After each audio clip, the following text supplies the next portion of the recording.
Nomor kedua, puji Allah kepada makhluknya. Ada. Kata Allah bilang, wa innaka la'ala khuluqin azim.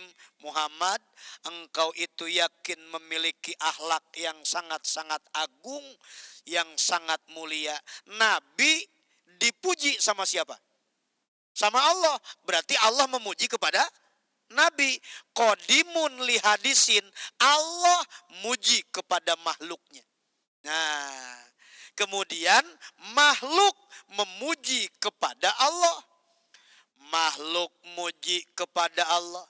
Ya Rob, ya Dzal Jalali wal Ikram, ya Salam, ya Kudus. Kita yang ngomong, wahai Zat yang maha bersih, wahai Zat yang maha suci. Kita yang memuji kepada Allah. Bahkan ada orang yang memuji kepada sesamanya. Ada. Kamu luar biasa nak, soleh sekali. Nak, kamu baik sekali. Nak, kamu dermawan sekali. Usiamu kecil tapi sudah dermawan nak. Nah, memujinya makhluk kepada makhluk tetap harus dikembalikan. Ketika dipuji, gitu. Bang Barik kok ganteng amat. Alhamdulillah. Nggak perlu kemudian ngehina ente. Nggak usah. Ngeledek ente. Dipuji sama orang ngeledek.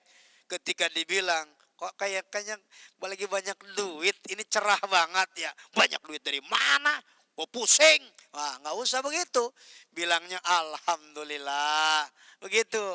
Jadi pujian kepada Allah balik kepada Allah, pujian kepada makhluk berarti kembali juga kepada Allah, pujian makhluk kepada Allah kembali kepada Allah, pujian makhluk kepada makhluk itu pun kembali kepada Allah. Kenapa? Rabbil alamin, sebab Allah adalah yang memelihara seluruh alam. Allah yang menguasai seluruh alam. Semua alam miliknya. Manusia mah semuanya juga terbatas. Sehebat-hebatnya orang, apa yang bisa diandalkan? Makanya kita kadang-kadang Masya Allah mikirin kerajaan langit dan bumi ya. Seberapa luas kerajaan langit Allah. Wong di bumi aja kita gak paham. Coba lihat contohnya kemarin. Sangat-sangat menyedihkan Kang Emil kehilangan putranya. Ketika tenggelam di sungainya, Sungai Ari. Kira-kira apa yang gak dimiliki sama negara Swiss? Yang gak dimiliki sama Swiss kira-kira itu Jerman.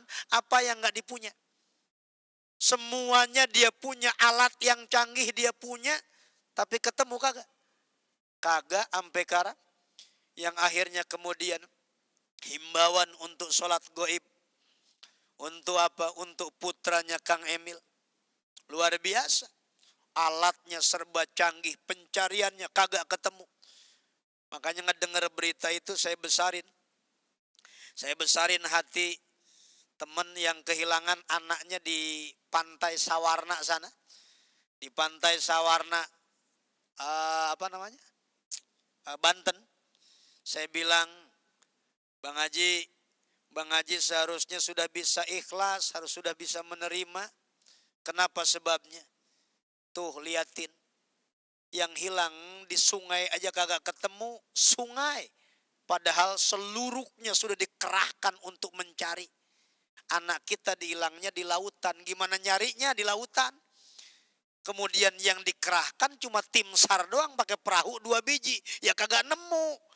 Makanya syukur aja lah kita sama Allah. Mudah-mudahan yang terbaik saja gitu. Yang penting ikhlaskan apa yang terjadi. Moga jadi ibadah buat kita. Jangan berlarut-larut gitu. Kang Emil juga lumayan. Berlarut-larut kesedihannya. Tapi kami sudah ikhlas. Akhirnya diputuskan bahwasanya sudahlah. Walaupun tidak ketemu jasadnya. Kita sholatkan gaib saja. Tuh begitu. Milik Allah kerajaan dimanapun. Kita memohon maaf lah. Nyari orang di mana? Di hutan kagak nemu. Di kali kagak nemu. Apalagi di laut. Wong semua kerajaan milik Allah. Seperti halnya firman Allah di dalam Al-Quran. Qala Fir'aun wa ma rabbul alamin? Qala rabbus samawat wal ar wa ma bainahuma. Fir'aun bertanya, siapa Tuhan semesta alam ini? Musa menjawab, Tuhan pencipta langit dan bumi dan apa aja yang ada di antara keduanya. Padahal ketika ditanya, yang pertama Fir'aun masih membantah. Kata Fir'aun, siapa Tuhanmu? Tuhanku itu yang bisa menghidupkan dan mematikan. Dipanggillah dua prajurit Fir'aun. Sini kamu berdua, itu kan. Musa, aku bisa menghidupkan dan mematikan. Dua orang didatengin, yang satu ditebas batang lehernya, mati seketika, yang satu diantepin. Tuh, liatin. Yang satu hidup, yang satu apa? Yang satu mati, kata Fir'aun. Fir'aun bisa ngejawab begitu. Waduh, kira-kira dalil yang mana yang bisa mematahkan Fir'aun? Jawabnya adalah ketika ditanya, seperti apa lagi sifat daripada Tuhanmu? Maka Fir'aun kagak bisa nih. Ketika ditanya, wa ma rabbul alamin? Tuhan semesta alammu itu yang seperti apa? Qala rabbus samawat wal ar, yang menciptakan langit dan bumi. Bingung. Ciptain langit dan bumi.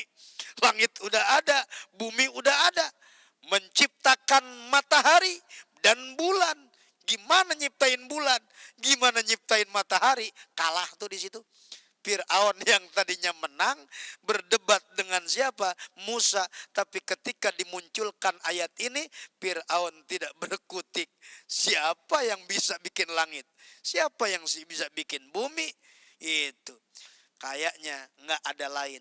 Ibu Hajah Dian Al-Mahri. Bisa dia bikin langit itu. Hah? Iya, di kubah emas kan dibikin langit sama dia itu.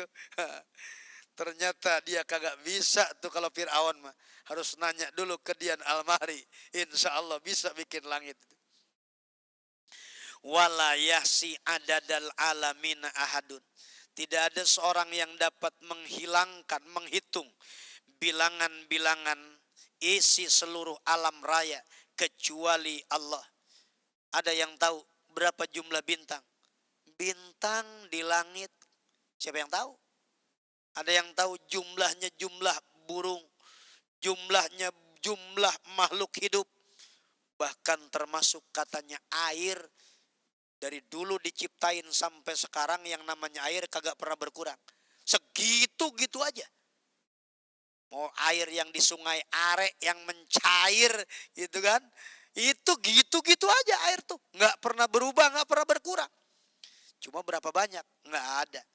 Wa ma ya'lamu junuda rabbika illahu. Tidak ada yang mengetahui tentara Tuhanmu melainkan dia sendiri. Nggak ada yang tahu bilangan alam semesta ini.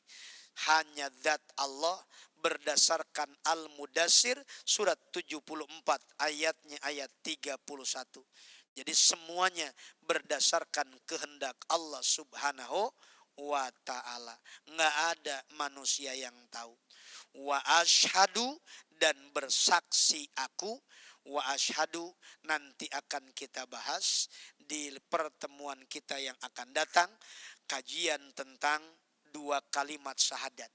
Ini penting dihadiri banyak orang karena memang kajian syahadat ini bagian daripada rukun Islam yang pertama. Banyak orang yang tidak paham, kita bahas di sini padahal memang bagiannya bagian ilmu tauhid. Tapi dikarenakan masuk dalam kajian Sulamut Taufik, maka tetap kita akan bahas tentang dua kalimat syahadat tersebut. Itu untuk kajian kita di kesempatan malam hari ini. Mudah-mudahan ada manfaatnya, khususnya untuk pribadi saya dan umumnya untuk hadirin jemaah sekalian. Kita titip doa diperuntukkan untuk siapa Pak Dek?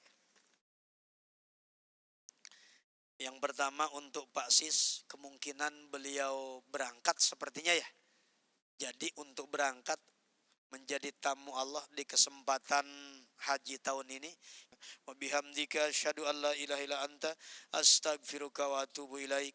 Wa la minkum billahi taufiq wal hidayah. Assalamualaikum warahmatullahi wabarakatuh.